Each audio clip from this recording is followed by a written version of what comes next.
2 Samuel, chapter 19. Read by Joe DeNoia, Chesterfield, New Jersey. And it was told Joab, Behold, the king weepeth and mourneth for Absalom.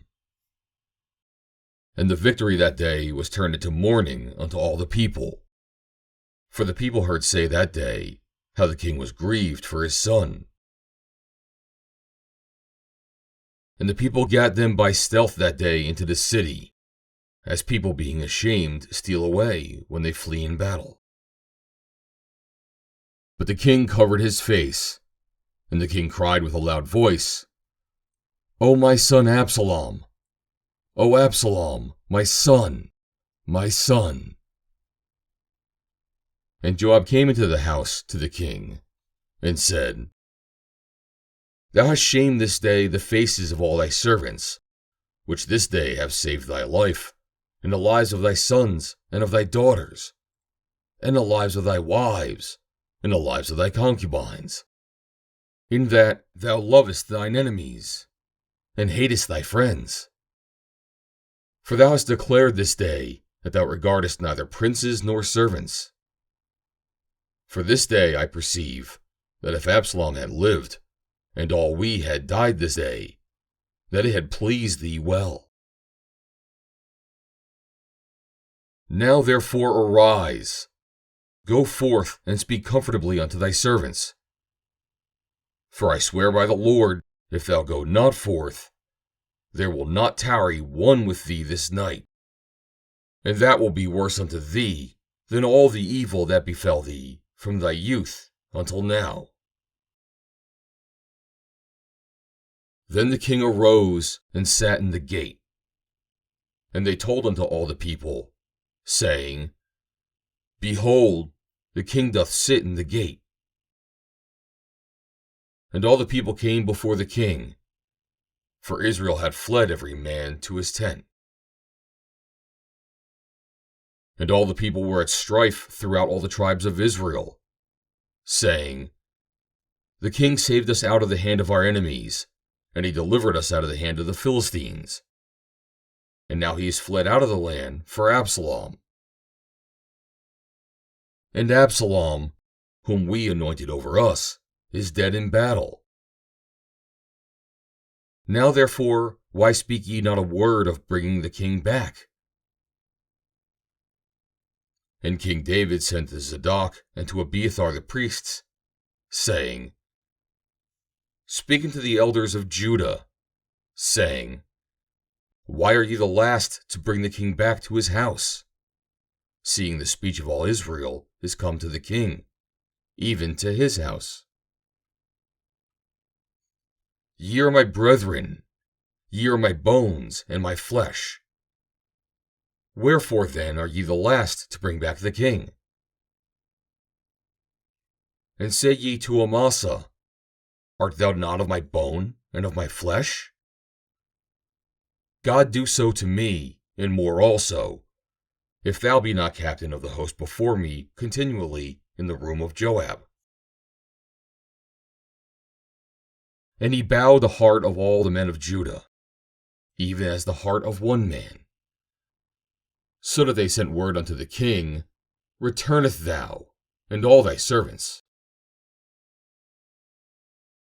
So the king returned and came to Jordan. And Judah came to Gilgal to go to meet the king, to conduct the king over Jordan. And Shimei, the son of Gera, a Benjamite, which was of Bahurim, hasted and came down with the men of Judah to meet King David.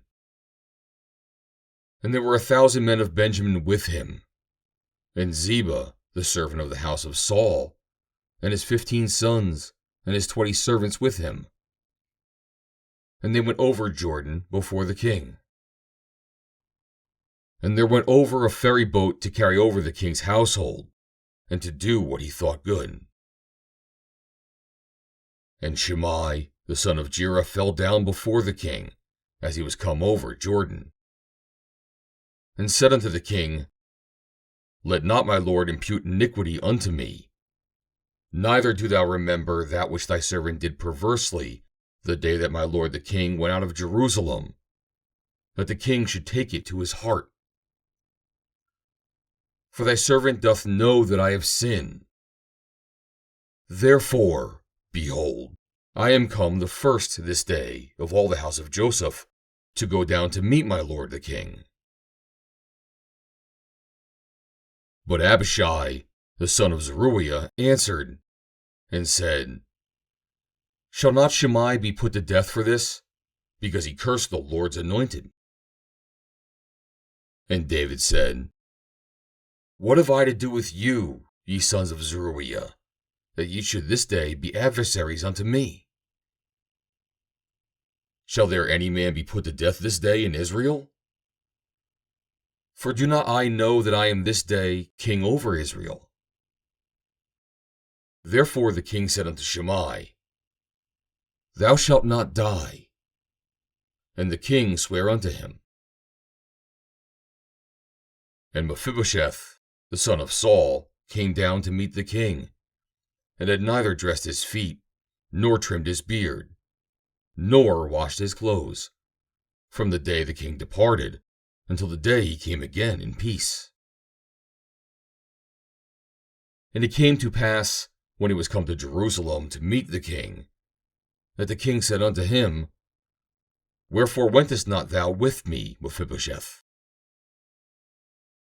And he answered, My lord, O king, my servant deceived me. For thy servant said, I will saddle me an ass, that I may ride thereon, and go to the king, because thy servant is lame. And he hath slandered thy servant unto my lord the king. But my lord the king is an angel of God. Do therefore what is good in thine eyes. For all of my father's house were but dead men before my lord the king. Yet didst thou set thy servant among them that did eat at thine own table. What right therefore have I yet to cry any more unto the king? And the king said unto him, Why speakest thou any more of thy matters? I have said, Thou and Ziba divide the land. And Mephibosheth said unto the king, Yea, let him take all, for as much as my lord the king is come again in peace unto his own house. And Barzillai the Gileadite came down from Rogelim, and went over Jordan with the king, to conduct him over Jordan. Now Barzillai was a very aged man, even 80 years old, and he had provided the king sustenance while he lay at Mahanaim, for he was a very great man. And the king said unto Barzillai, Come thou over with me, and I will feed thee with me in Jerusalem. And Barzillai said unto the king, How long have I yet to live, that I should go up with the king unto Jerusalem? I am this day 80 years old. And can I discern between good and evil? Can thy servant taste what I eat or what I drink? Can I hear any more the voice of singing men and singing women? Wherefore then should thy servant be yet a burden unto my lord the king? Thy servant will go a little way over Jordan with the king. And why should the king recompense it me with such a reward? Let thy servant, I pray thee, turn back again, that I may die in mine own city, and be buried by the grave of my father and of my mother. But behold thy servant Chimham. Let him go over with my lord the king, and do to him what shall seem good unto thee. And the king answered, Chimham shall go over with me, and I will do to him that which shall seem good unto thee. For whatsoever thou shalt require of me, that will I do for thee. And all the people went over Jordan. And when the king was come over, the king kissed Barzillai and blessed him, and he returned unto his own place. Then the king went on to Gilgal, and Chimham went on with him. And all the people of Judah conducted the king, and also half the people of Israel. And, behold, all the men of Israel came to the king, and said unto the king, Why have our brethren the men of Judah stolen thee away, and have brought the king and all his household, and all David's men with him over Jordan? And all the men of Judah answered the men of Israel, Because the king is near of kin to us. Wherefore then be ye angry for this matter? Have we eaten at all of the king's cost? Or hath he given us any gift?